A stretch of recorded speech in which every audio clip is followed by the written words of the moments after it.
जय शिवराय शेतकरी भावांनो. रासायनिक खताचं जे काही मिळणारं अनुदान आहे ते यापुढं शेतकऱ्यांना त्यांच्या खात्यामध्ये मिळू शकतं. आता अनुदान मिळणार म्हणलं की आपल्याला जरा बरं वाटत आहे. म्हणजे आपल्याला महाडीबीटीचं अनुदान, अतिवृष्टीचं अनुदान, PM किसान योजना, नमो शेतकरी योजना, आता हे गोष्टीची सवय लागली. त्याच्यामुळे आता जर खताचं अनुदान मिळणार आहे म्हणून बरंच वाटणार आहे. बरं हे आता लोक आपल्याला भेटत नव्हतं ना, आणि आता जर आपल्याला भेटणार हे म्हणलं आपल्याला बरंच वाटणार, कारण आपल्याला ती सवय लागली.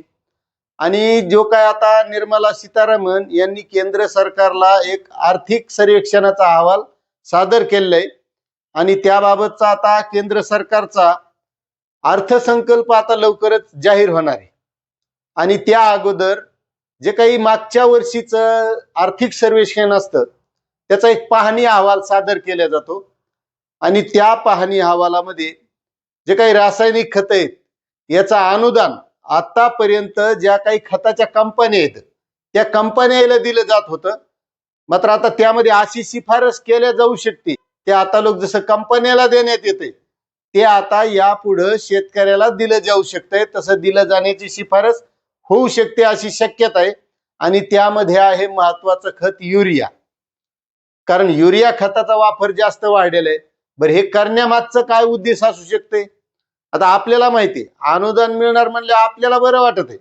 आता तुम्ही याच्या अगोदर पाहिलं असेल आपली गॅसची टाकी, गॅसच्या टाकीला अनुदान येत होतं का नाही? किती येत होतं तुम्हाला सगळ्याला माहिती, ते कमेंट करून सांगा. गॅसची टाकी होती केवढ्याला ते बी तुम्हाला माहिती, ते सुद्धा कमेंट करून सांगा. आणि माझ्या माहितीप्रमाणे जे काही गॅसची टाकीची सबसिडी येत होती का ती 250-300 रुपये खात्यात येत होती. बरोबर आहे का नाही? तुम्ही पाहिली असेल, तुमच्या खात्यात आली असेल. मात्र त्यामध्ये आता किती आली? 9.95 रुपये. आणि टाकी केवढ्याला आहे? आता तुम्ही प्रत्येक महिन्याला घेत असताना कमी जास्त 100-50 रुपये होत असतील, पण हाय केवढ्याला? मग तसंच आता ह्या खताच्या किमती सुद्धा वाढवण्याचं काम होणार आहे. आणि या किमती वाढवल्याच्या नंतर जे काय अनुदान कंपन्याला दिलं जात होतं का ते आता शेतकऱ्याला मिळणार आहे. आता मुद्दा लक्षात घ्या, महत्वाचा आहे, कारण आपल्याला खत लय लागत आहे, आपल्याला सवत तशी लागली.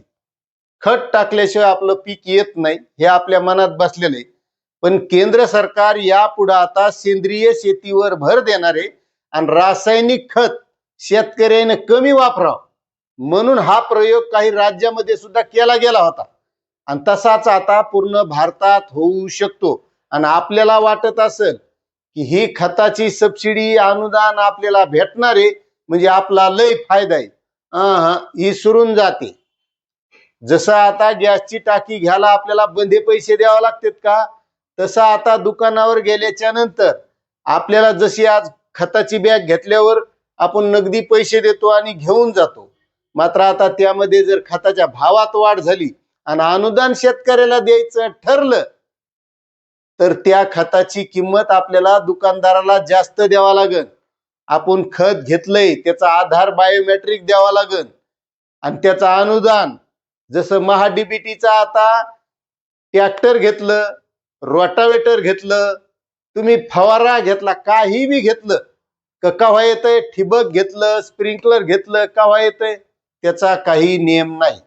जेव्हा सरकार जवळ पैसा येईल, जेव्हा सरकार त्याचा निर्णय घेईल आणि तेव्हा तुमच्या खात्यामध्ये डीबीटीच्या ते येतंय. आणि तसंच आता खताचं होईल. खत विकत घेतल्याच्या नंतर बंधे पैसे द्यायचे आणि डीबीटीच्या माध्यमातून मग अनुदान जे सरकार द्यायचे ते अनुदान आपल्या बँकेच्या खात्यात येणार आहे.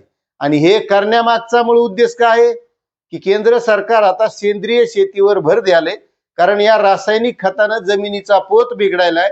आणि जे काय आपण खायलोत का हे सगळं रासायनिकच आहे. आणि याच्यामुळे लय दुखणे व्हालेत, कुठं कॅन्सर होय, कोणाला फुफ्फुसाचा रोग होय, म्हणजे भलते कुटाने व्हालेत, त्याच्यामुळे दुखणे वाढलेत. आणि त्यामुळं सेंद्रिय शेतीवर भर देऊन रासायनिक खताचा प्रमाणित वापर व्हावा म्हणून यासाठी या गोष्टी केंद्र सरकार करणार आहे. त्यामुळे ही मुद्दा लक्षात घ्या.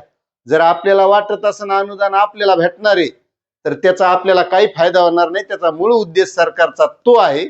आणि आपण रासायनिक खत इतकं घालवलो तर ते आपण पिकाला घालीन, ते आपण मातीलाच खाऊ घाललो. तुम्ही पाहत असताना कापसाच्या रानामध्ये जा, ते आळे करून टाकीत आता पेरायलेत, ते खत तसंच वर दिसतंय.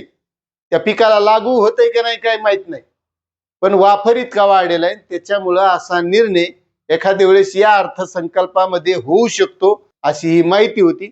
तुम्हाला माहिती कशी वाटली नक्कीच कमेंट करा. चॅनलवर नवीन असाल तर सबस्क्राईब करा, व्हिडिओला लाईक करा आणि सगळ्या शेतकऱ्याला शेअर करा. जय हिंद, जय जवान, जय किसान.